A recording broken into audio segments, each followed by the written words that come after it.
Welcome to this week's episode of Courageous Leaders Changing the World. Super excited for this week's guest, Victoria Bardović. Thanks for joining us. Yay. Thanks for having me. For the listeners who don't know who you and what do you do? Good question on the other side of motherhood, isn't it? Yeah, it's been a while since I've been podcasting, actually. Yeah. So, yeah, who I am on the other side of motherhood is where I'll start that sentence. Yeah, it's kind of what we were just sharing before we jumped onto this. It's like there's been pre-motherhood, I had a big, multi-six-figure business, a couple of those doing, I had a sexuality school that I then sold in 2023. And I also ran a crypto course, which was also six-figure business. And I let those two things go. And I also had a sexuality summit that's still going. It's kind of like a franchise. We have it all up the East Coast, and there's actually more people that are still wanting to do that. So there's we've got one really going in Gold Coast at the moment, and we've had some in Sydney and all the places up the coast in the past. But some people have dropped off since I've been on my hiatus, having a child, and now we're going to have some more starting up in Sydney and in Sunshine Coast, and so. It's kind of like a new wave of this sexuality summit that exists. And we'll have one in Florida as well and in Ireland. So they're dotted around and they're making another comeback since I have come more back into the world of work. And I guess that's what I've been doing as well, doing a bit of matchmaking. I think that's sort of what I've been, there's so many little threads that are coming up right now. But keynoting, speaking, and community matchmaker is what I have been up to recently. And I think where I'm going is, more into the space of taking my work into a different industry. So I've just come back from the Global Speaking Summit up in Cairns. And it was just so enlivening for me to have a bottle of Yoni Elixir in my hand. Oh, I should talk about that business. The other business that I've got. Yeah. The other one too. Many other things that I do, but my ongoing business that has continued all the way through motherhood and birthing a child has been Yoni Elixir. So Yoni Elixir is a woman's organic lubricant. It is something that I put a lot of love and heart into. I hand make it myself, and it has all these infusions in that help a woman connect to her libido, calibrate her nervous system so she's less stressed. And I, play my harp to this thing. I bring a lot of prayer of women's liberation into this thing. It's like, it is magic. And that's what really lives on my heart. And while I was at the Global Speaker Summit for last week, I was getting to speak to some women outside of the personal development bubble that, haven't had an orgasm in however many years, have been so deep in the corporate world and they feel like they're basically just a man, wearing a dress, and they feel like they are deeply desiring to reconnect to that feminine power that lives inside of them. And it was just so fun for me to be handing around these bottles of Yoni Elixir and just deepening into these conversations with people that are outside of the bubble of what I normally speak to, So I was really lit up by that, actually. And I guess that's sort of where I'm sort of sitting with inside of this point in my career of like, I am very, very capable of helping people with their relationships, their sexuality, their communication now. And the pathway that I've had inside of that has been leadership, has been business, has been, growing businesses and being involved in also my husband's business with public speaking. And it's really showed me that and like what I've actually been doing alongside of that is really helping people with their businesses, And so that's sort of what's coming through now is like, how can I bring this message of being deeply connected to that voice inside of yourself through your sensuality, through your femininity, through your embodiment into the world of corporate, into the world of, CEOs, business owners. And, I've been doing business mentoring for a lot of small businesses for a long time. But I feel quite excited about seeing the potential of what happens when you bring this into women who really fucking need it, because I can already feel from the conversations I've been having over the past week, like the level of impact that Yoni Elixir is going to have on their business. And that is exciting to me.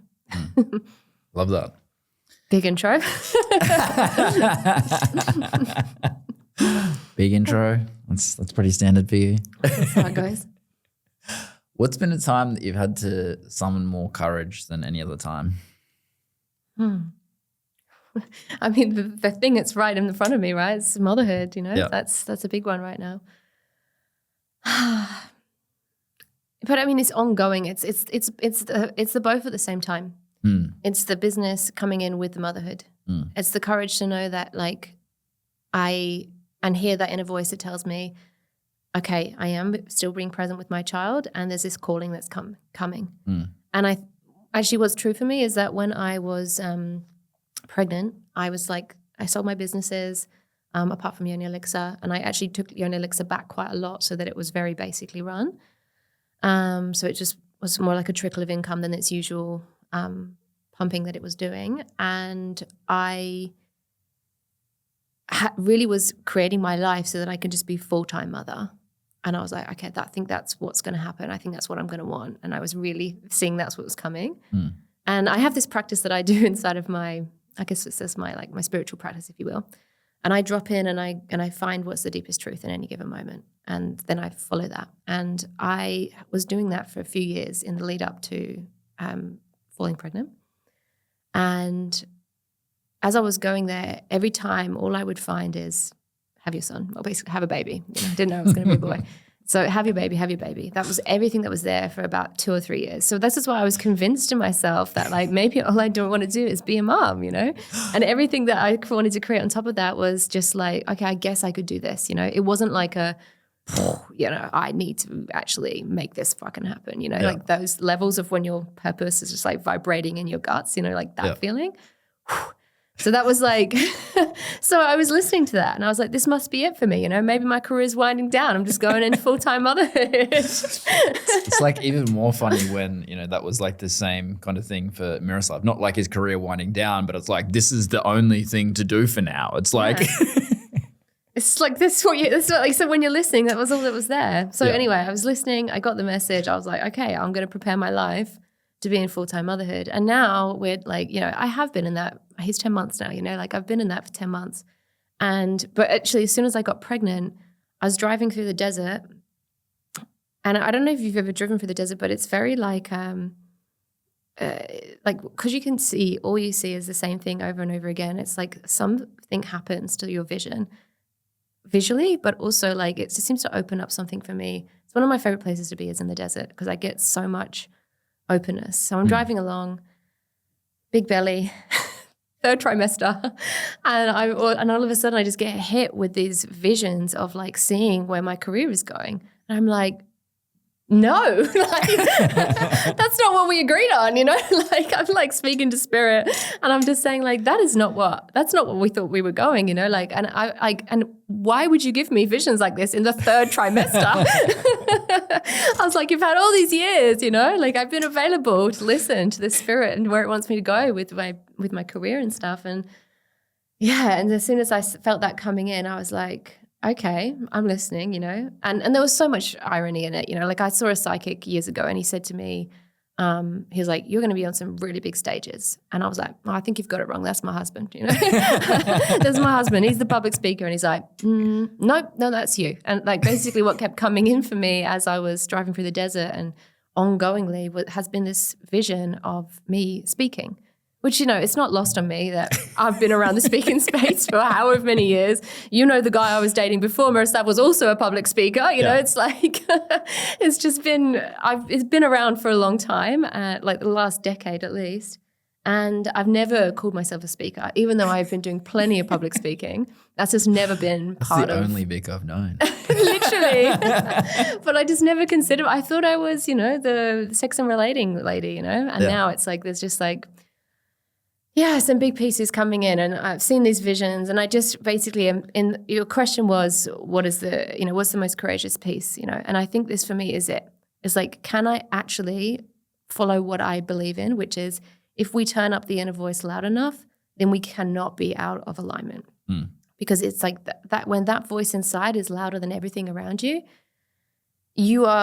everything will fall into place because that what you're doing is deeply in integrity and deeply the path you're supposed to walk.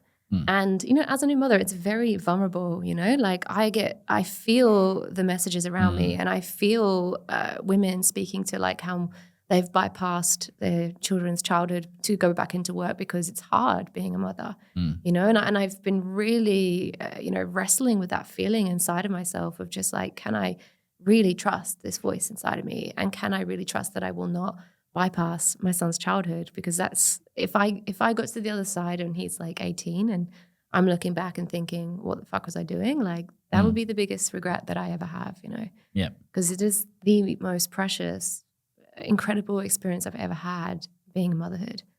And the calling for me to be on stages and to follow this calling is louder than anything I've heard in the past 5 years. You know? So I'm sitting on that precipice. And I will tell you the one other thing that psychic told me when this was way before I fell pregnant. He said to me, yep, you're going to have a baby and you're just going to hand the baby to someone in the audience and get on stage.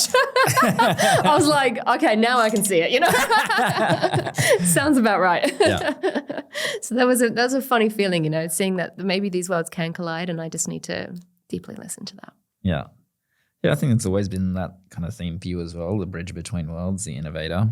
And that's definitely, you know, people typically go down the extremes of that path of like fully into mission or fully into nothing to do with mission and just motherhood. And it's very very important for people to be able to do both, rather than, you know, put the kid in care the entire time to go to work. And what I love about like what we're doing, what you're doing is like having the babies at the back of the room and stuff like that. It's hilarious when they're crawling around together in the back of the room doing their things. And I very much feel like that's like part of the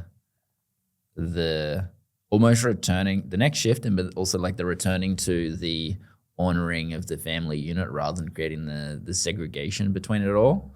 And obviously that's only going to be seasons. You know, you don't have 5-year-olds running around at the back of a personal development room. It's yet to be done, but it's not to say we won't do it. Wow, okay. Max at like 3.5 is wild enough. Yeah, he probably wants to be on the stage, not at the back of the room. Yeah. When we had the podcast set up in our house, he'd always go up, he's like, welcome to my podcast. And the microphone. Oh my God, he's too cute. What do you think is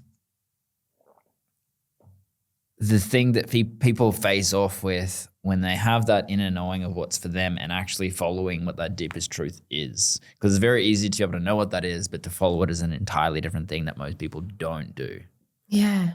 It's funny you say that because that's actually a lot of what I work on with women is like the capacity to follow that, because it is because I think what I notice, and even in parenting as well, I don't know if you and Jackie experience this, but you know, Miroslav can only do one thing at a time.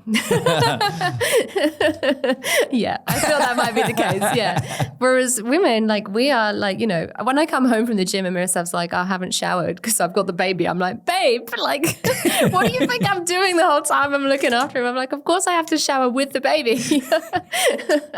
So yeah, what I think is happening as well for a lot of women is like the capacity to juggle all the multiple things, you know?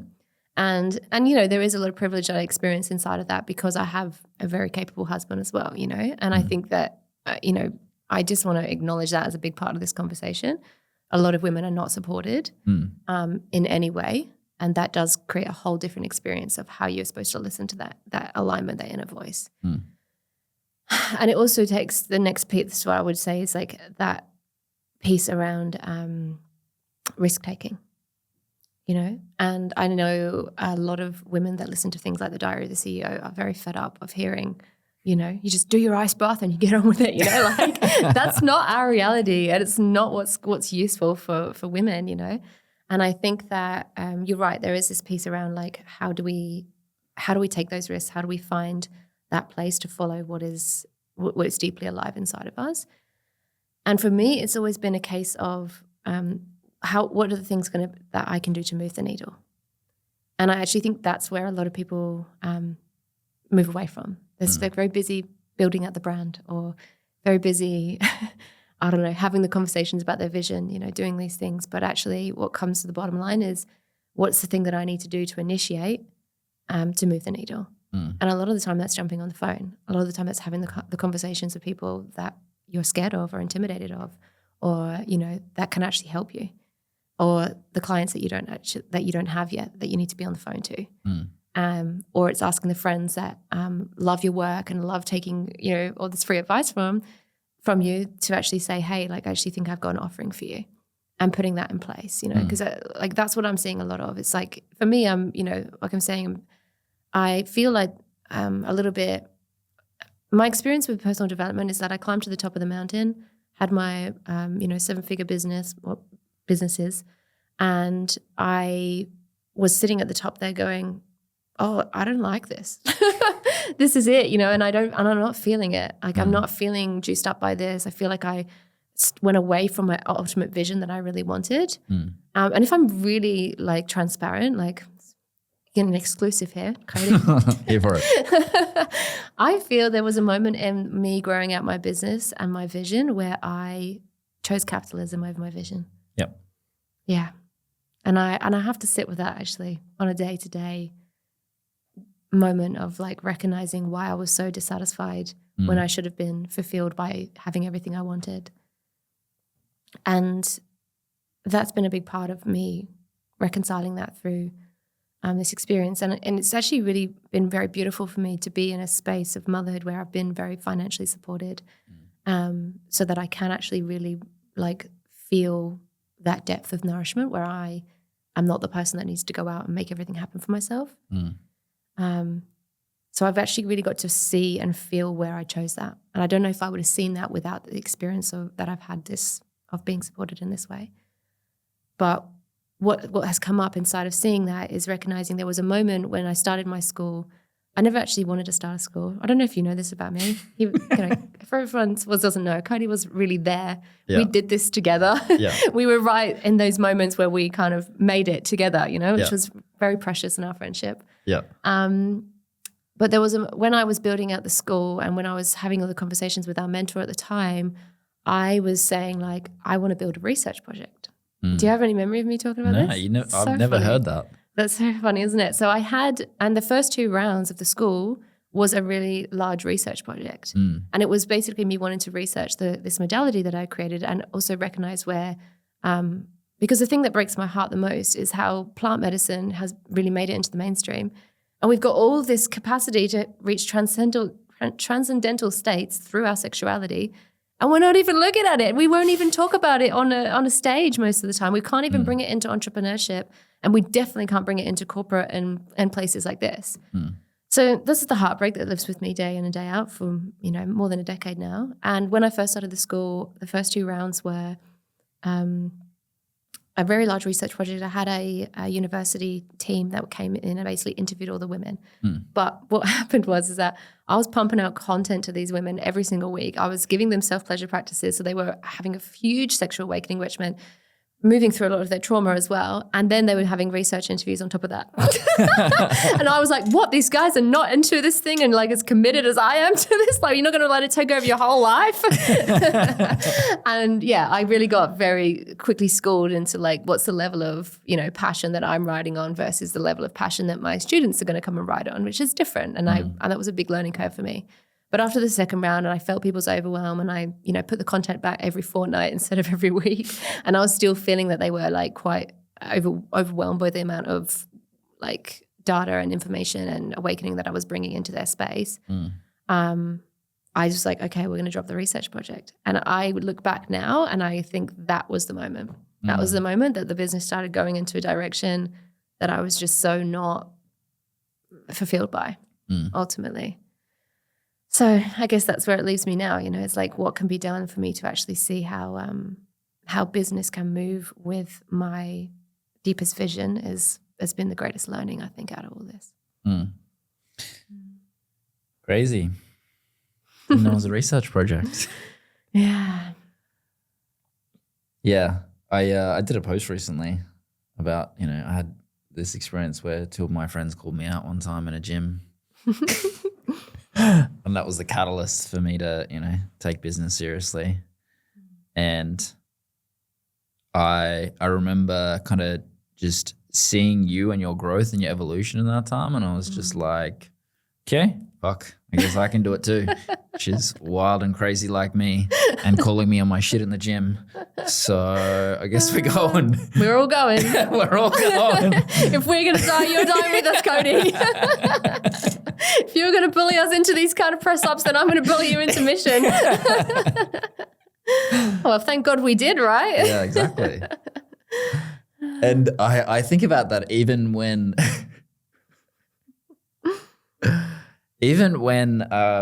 I first like met Miroslav, you basically just told him and me that we're going to be friends. This is like one of my best friends now. Oh, I love this. Like, I've done so many good things for you in your life, Cody. You can thank me later. But I think that's like the piece for you. It's just like that bridging of things that consistently plays out naturally for you that just is just like, you're just like, oh, those two things together. And I think that's why like for you, the dating thing is just so easy because it's just like, oh, those two things. Oh, these two things. Corporate sexuality. Oh, those two things. Oh, Miroslav and Cody. Oh, over here. And I think that, everyone has that unique thing that they can do where it's just putting those two things together, but they fall into they fall into the trap that also you kind of fell into in that moment of just like, right, well, let's just do the thing that is the capitalistic thing because that's what society enrolls us in terms of, right, well, we're all in that wave of like, all right, let's fucking go. Let's make as much money as we fucking can. Let's fucking smash it in that kind of season that we're in. And I definitely recognize pieces where I fell into that at that kind of time too of just being like, well, what the fuck have I created? Because it was the same thing for our, like the first certification that we created as well. I was just like, I don't really want to be doing this. It's like, it's great, make lots of money, create change, but also I feel like there's more to it. And that was a big death that I kind of face off with of like shutting that down because that was like just before Jackie got pregnant. I shut all of the pieces down and turned off all the payment plans and burned everything to the ground and then didn't have an offer for the first like 3 months of Jackie being pregnant. So it's like no money coming in. And yeah, it was one of those experiences where it was just like I have a knowing that that's also the path and it's like completely fucked to the human part of me. How do you teach people to then be able to listen to that inner knowing, that soul knowing beyond the human parts? I think there's such a lesson in humility for both of us inside of this. And I also want to say just like honoring that moment that we were both in. Yeah. And yeah, we can say it was about capitalism and about money, but I would say deeper for both you and I, it was about traction.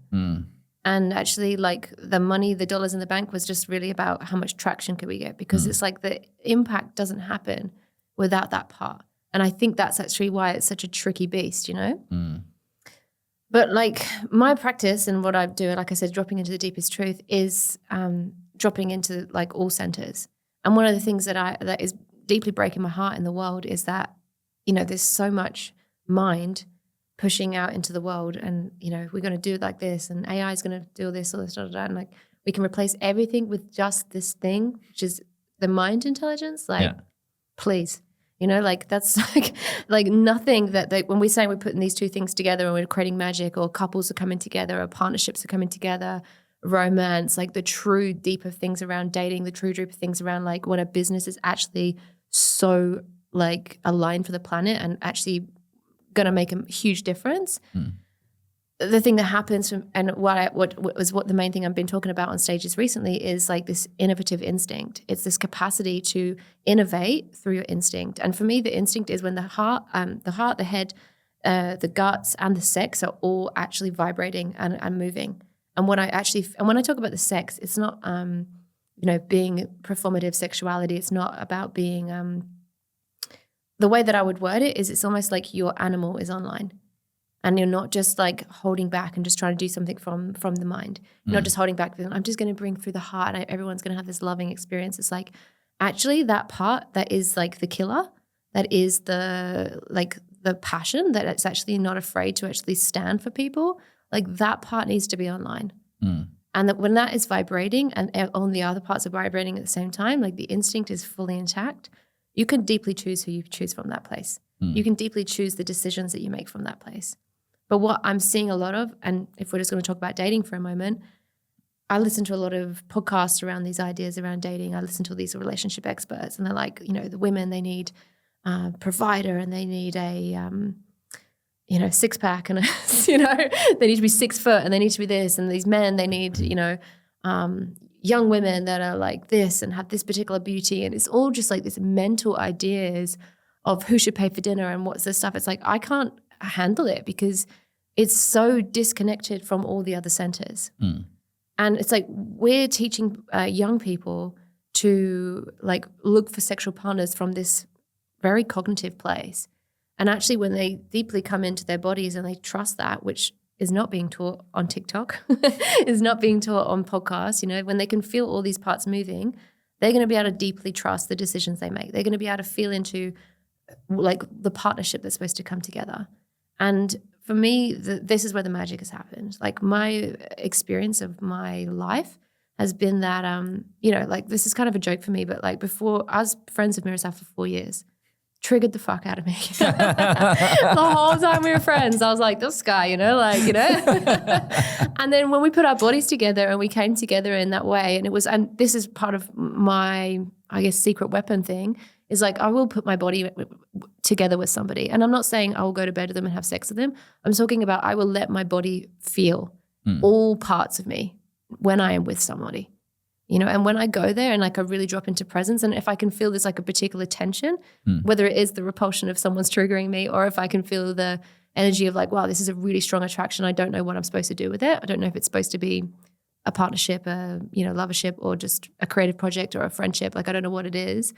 I will just put my body with them and let myself feel all the parts of myself. And when I do that, something bigger comes through. And for me with Miroslav, it was like, wow, like I had no idea the level of harmony, the level of creation, the level of potency that would come out of the connection that we had. I could have never have told you that would work from my mind. And the first part of our relationship was really me and him learning to surrender the mind to going, actually, there's something much bigger here. And we're still riding it, and we're still feeling like the potency and the power of our love and what it wants to create in this world. It's almost like, we thought, oh, it must be just Zoki, because he's magnificent, And now Zoki's here, we're like, oh God, there is more. There is like a very big project coming in, that's like, there's so much that we want to give because our love is so overflowing. And I think, to bring it back a little bit, the potency that I feel like happens when all of these centers come online and we're making decisions from that place is that we learn to trust the thing that is between us. So for me, it wasn't a case of like surrendering to Miroslav's will or Miroslav surrendering to my will. It was something greater. It was surrendering to this third entity, which is the relationship. And this is one thing that I have realized when I went back to that moment and I said to you, like, I chose capitalism. What I realized is that I was not able to listen to the business because not all parts of me were vibrating. And so if I could go back, what I would be doing is finding a deeper practice of listening to that third entity, because when the new paradigm intimacy came, it was me relating with the new paradigm intimacy, and the business was the third entity. And I believe that has known for a long time. And I haven't told you this yet, but actually I sold the business, and she's actually wanting to give it up, and so she's actually given it back to me. This is so random. I just love the journey. I know, you can't write this shit.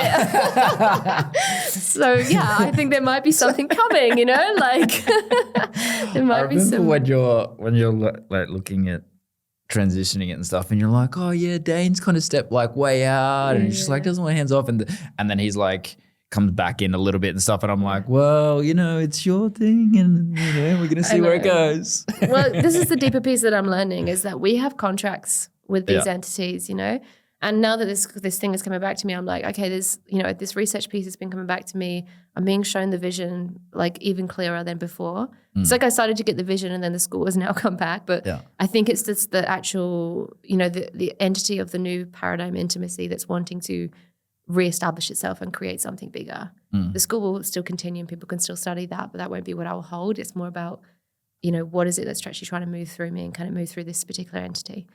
But the gold here is like when we stop moving our wheel from the mind and trying to push things to happen, that thing that's greater than us can actually guide us. And I don't even remember your question now because we've on such a tangent, but I think the piece is that this idea is like, how do we make these decisions? How do we actually listen to this inner knowing and move towards it? It's like when all the parts of us are vibrating and we're able to really listen to something outside of ourselves. And this is actually ancient teachings from, you know, the indigenous folk of this land. They've been doing this for years, you know, like more than years, you know, eons. And like and the greatest businesses is not one person with one vision bringing something together. It's the capacity to come around and listen to something as a group. And I think that inside of family as well, you know, you spoke about the sanctity of family, and I feel it's the same. It's not my will, Miroslav's will, or Zoki's will. It's like what happens when we sit around and actually say, what does this family need right now? And I think this is the only way we're going to see real traction in the world is when we start listening to the things that live outside of us and actually let them be animated.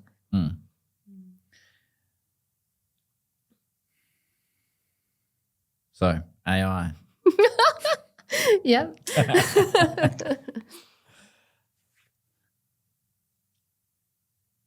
How do we bridge? You're the bridger and the bringing together of things. How do we bring together AI and utilizing all of us, not just the heady part and disassociation part of outsourcing our power to AI, and create with it? Yeah. So, I mean, my opinion is our sex center is like one of the strongest, most potent energies that we can find in the body. I don't know anyone that's actually fought me on that, so I'm glad you're nodding. And then we have I have to like really, that'd take me a long time to prepare if I was to debate you on that in terms of finding an opposing lens and frame on that. Yeah. Yeah. Yeah. And then I would just point at your beautiful children and go, tell me about that. Yeah. So, you know, this is the most potent energy we have. And then the other potent energy we have in the body is our heart.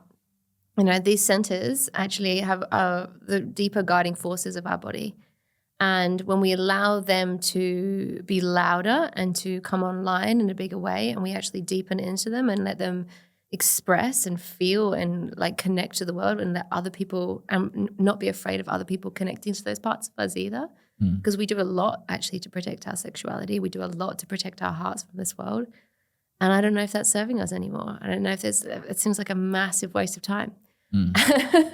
And what I see is when those pieces of vibrating are coming up, we actually allow our minds to command the truth of our sex and our heart.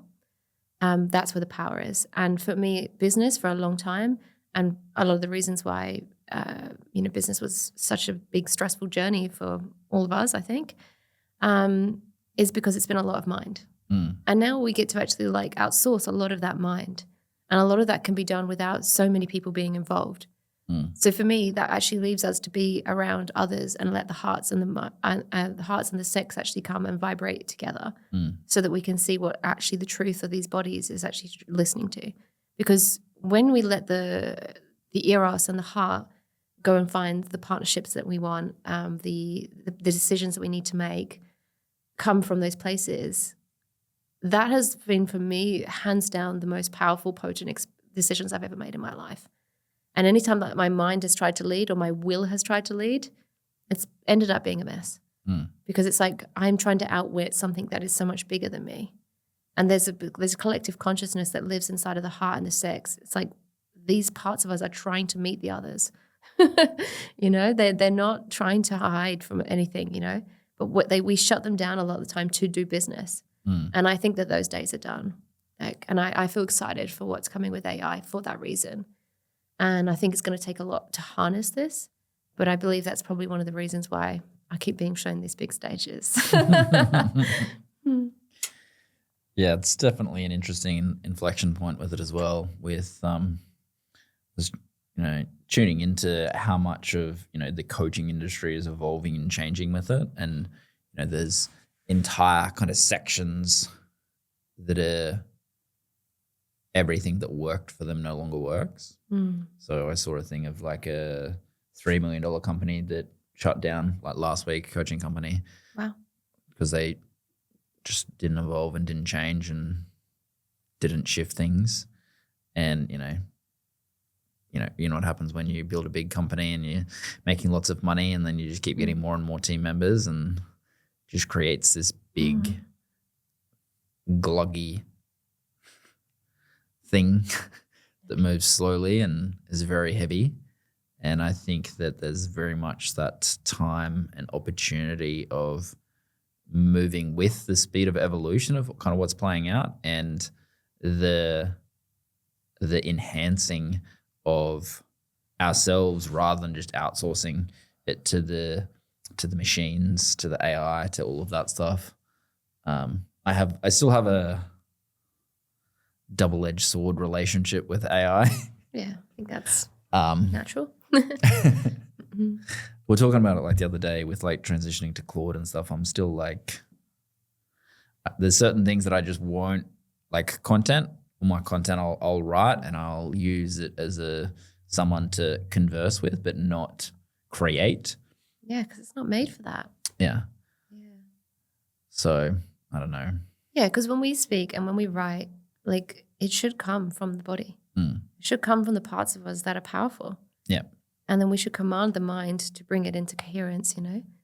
But that's not what's happening with AI. It's like people are trying to outsource the deeper centers. It's like that's not the part it's supposed to do for us, you know? Yeah. And I don't think, I mean, ultimately it won't, but it's like unless we work out that we need to bring that, these centers online in a stronger way and let the AI do the other parts for us, then AI will get hijacked by the darker side of the world and be harnessed for not for good, you know, and that will be really sad, you know. And mostly what I see is like we're probably going to have to go through that to get to the other side, much like our own journeys, right? Like everything's just on scale. Yeah. Yeah. How do we work towards harnessing our inner animal on an even deeper level? That's something that, you know, a lot of the work that I was doing with you helped me do. So I'd love to know what your current take on that is. Yeah, my current take on it is just not being afraid of it. You know, like people are so scared to feel their sexuality towards something else. It's like they're commanding so much of them. Like my like thing on this in the world is like if you have to work that hard to make your animal like be quiet, like maybe your animal doesn't want to be quiet, you know? It's like maybe speaking these things out, maybe letting the letting the body feel everything that it wants to feel. You know, and we have this moral understanding of how we need to be with our sexuality, which is relevant. Like I'm not taking that away from us. But what I am saying is that there is something deeper that can happen when we actually find the key to freeing that voice up. Like we have no idea how to communicate with each other still. That is terrifying, you know? How do we get this far into society and have no way of communicating the sexual energy that feels inside of us? It's like if, it's like, for instance, if I was to tell you like, oh, actually, I won't even bring it to you because I actually said this to somebody that was on stage the other week. I said to him, my sex is completely open to you. It was a man as well. And I said, and I know that this man understands me. Yeah. And I said, and you know that I'm not hitting on you when I say that. Yeah. And I was like, I'm actually voicing that for the room that's listening to us to have this conversation because I voiced this to him in front of a room full of people. And he got it, you know, and actually the people in the room got it as well because what I was saying was this like actually that he is safe to bring more of his animal to the stage. And actually that is the kind of conversations I would like to see moving in the world. Like what if, like for me to tell a man that my sex is open to him does not mean I want to have sex with him. Does not mean, that I'm attracted to him even. It's just me saying like that I feel an openness with you there because I feel you're a trustworthy human being and I feel you're trustworthy with your sex. Like there's a lot of men I trust, but not with that part because they just haven't even gone there. They haven't even felt that. They don't even know that part of themselves inside of a community. They might know it with their wife and they're trapping it all in that place. And that actually makes it a little bit even more not trustworthy for me because it's like, why are we locking it down into one small bedroom in the suburbs, you know? Like, let's look at the size of what a sexual energy can do and then we're going to trap it into one bedroom inside of the suburbs. Like, it doesn't make sense. Like, it wants to move. It wants to be expressed. And I think when we learn communication and learn the expression of that, and and all the ways that we can feel it, know it, translate it, let it be known and see all the things that can be done with it, it's going to change everything.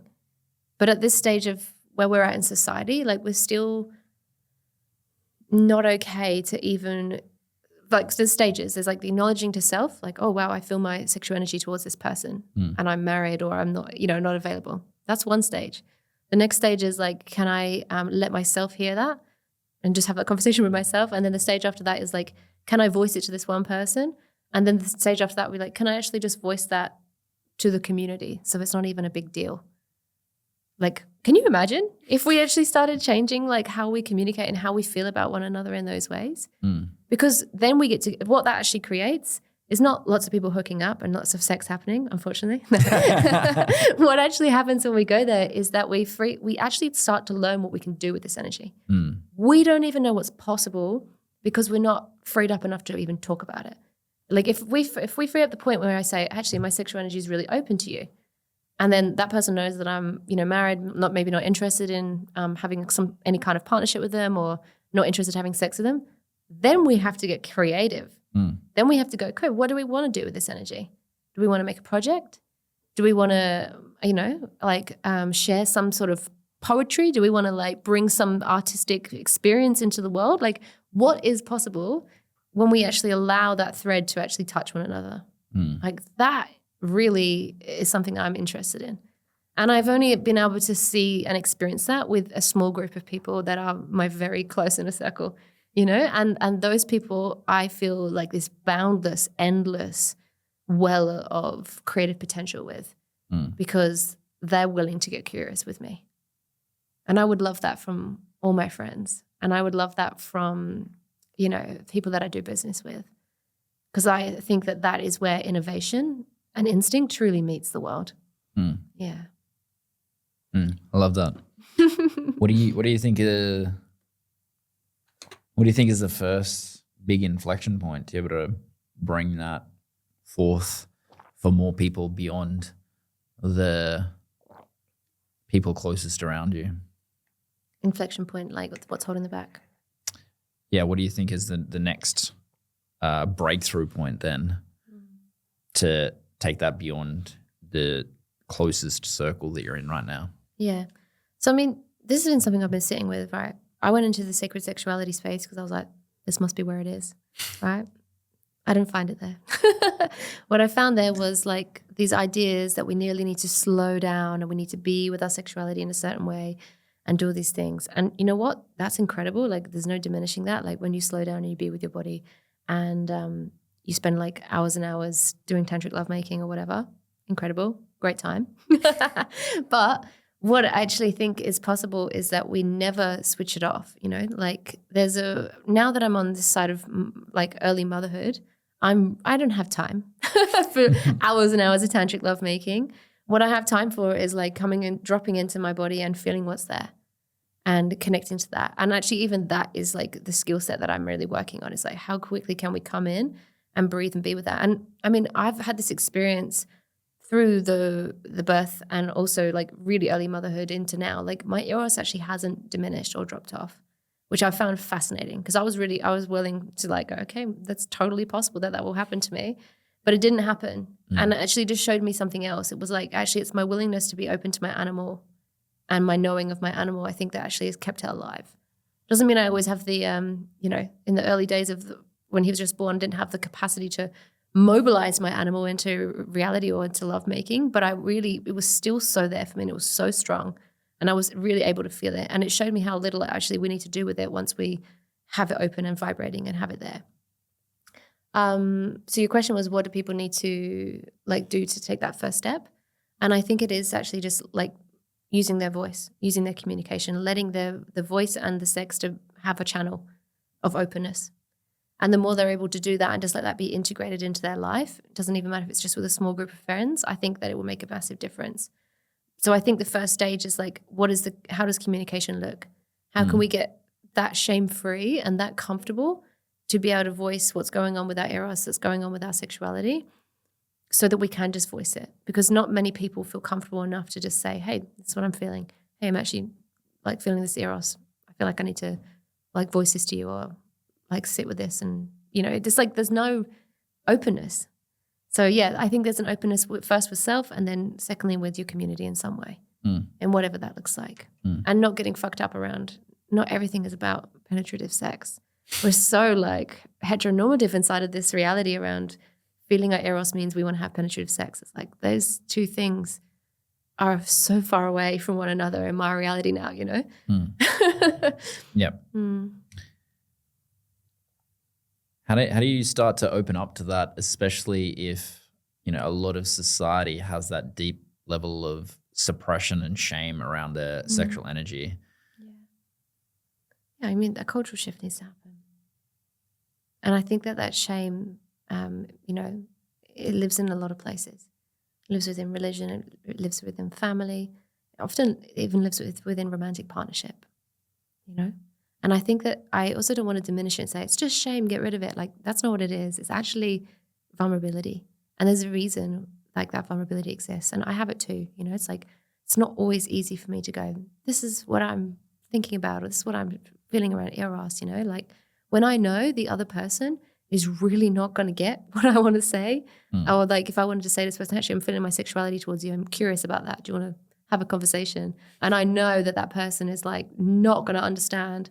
They're just going to assume I want to have sex with them. That is deeply vulnerable, you know? So, you know, and it's also vulnerable for me when I, you know, haven't been, you know, if Mirosla's been away for a while and I see him and I feel the tenderness of us wanting to come back together, and the bodies are like new and they've had different experiences over the weeks that we've been apart or whether, like that newness is so delicious and vulnerable, you know? So the shame sits on top of that vulnerability, and it's trying to protect that vulnerability. So it doesn't get to just get discounted as we just like go shameless and whatever. That's not it. I think what it is having reverence for that shame and revering it as something that is not to be pushed through and not to be broken down or to be got rid of. Like, I see shame has a place in our society. And I think that I wouldn't dream of a shameless society, actually. I think that it just needs to be, like, we need to like relate to it like a small child, you know? Like, we would never scream at our boys and tell them, you know, they're making a mess. We would tell them that. We wouldn't tell them they're fucking it up. We wouldn't tell them they're getting it wrong, you know? Yeah. We would come towards it with compassion. You know, we would say like, you know, this is, I see you and that's beautiful. And what happened and what is the way in and does it just mean communicating with yourself in this moment and just being compassionate with yourself? Or is it a moment that you can take a risk? But I also want to be really compassionate for that risk as well. Because when you are facing off with the world and things outside of your inner circle, there's a whole different level of risk. There's a whole different level of impact on your nervous system. And you have to be ready for that. And so for me, it's not an overnight success story where everyone lets go of shame and becomes sexually liberated, you know. It's a reverence for the entire process and each little moment where you can take a risk and you feel bold enough in your being to take a risk, then like, can you do it in that moment would be what I would say to people. Yeah, I love that. I think that's the perfect thing to wrap up on. Oh, nice. What's the best way for people to get in contact with you? Oh, yeah, you can find me Victoria Bardović on all the social medias and now on LinkedIn too. Yeah, on LinkedIn. Oh, serious. I've made my way over. Yeah, I've migrated. And I'm actually spending a lot of time on LinkedIn now. So some of my posts are on there and not on other places. So come and chat to me on LinkedIn. It's a very dry platform that I'm bringing some juice to. Love it. This has been fun. Yeah, it has. Thank you for having me. Thanks for coming.